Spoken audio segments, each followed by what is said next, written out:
Anong name mo, sir?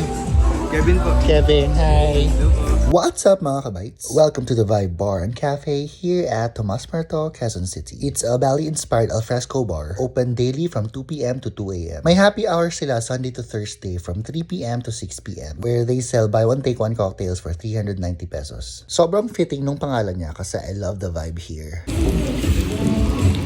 Their service is also really good. May slight delay lang dun sa alcoholic drinks ng friend ko. Yummy Mojos is pretty basic, nothing special. Pero wow, itong sisig, super sarap. Muntik na akong umorder ng rice. Oh my God, masarap. Parang lechon. I highly recommend that you should try. Itong iced charcoal latte is their best-selling iced coffee.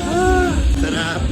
It's weird and delicious. Their amaretto sour is also pretty basic. Pero yung friend ko natapangan siya. There's an indoor area called Dampa Seafood Grill where kids are allowed. I think kaya bawal ang kids sa vibe kasi pwede mag-smoke or mag-vape. Ganoin. Ayun lang. Bye!